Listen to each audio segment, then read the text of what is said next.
बघा, नरकातला स्वर्ग हे पुस्तक जे परवा दिवशी प्रकाशित झालं माननीय राऊत साहेबांचं, त्याच्यामध्ये मी ते माझ्या देवारात ठेवलं होतं.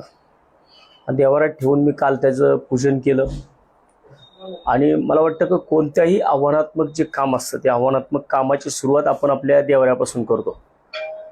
आणि मला वाटतं की जे आता तुम्ही म्हटलात की भाजपच्या लोकांनी त्याच्या विरोधामध्ये भाष्य केलंय, पण मी आता जी काही त्याची 40 पानं कालपासून वाचली.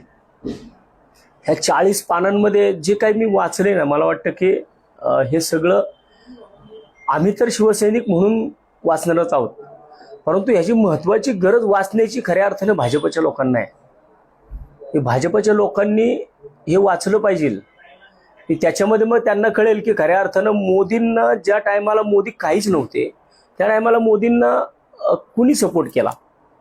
शिवसेना म्हणून, माननीय उद्धव साहेब म्हणून, माननीय संजय राऊत साहेब म्हणून यांनी ज्या गोष्टी पुढे आणल्यात त्या सुरुवातीच्याच काळामध्ये आहेत. आणि खऱ्या अर्थानं म्हणूनच मी म्हणतो की खऱ्या अर्थानं हे सगळं की जे आज जे काय चाललंय ना,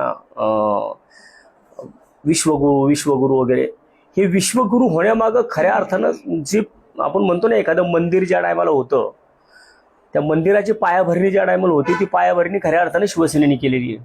आणि ती हिंदुहृदय सम्राट शिवसेना प्रमुख सरसेनापती बाळासाहेब ठाकरे असतील, आत्ताचे शिवसेना प्रमुख माननीय उद्धव साहेब असतील, संजय राऊत साहेब असतील किंवा सर्व शिवसैनिक असतील, यांनीच खऱ्या अर्थानं मोदींना हिंदू जननायक म्हणण्याला ज्यावेळेस सुरुवात झाली ती खऱ्या अर्थानं पहिल्यांदा शिवसेनेपासून झालेली. त्यामुळे भाजपच्या लोकांना खऱ्या अर्थाने वाचण्याची गरज आहे.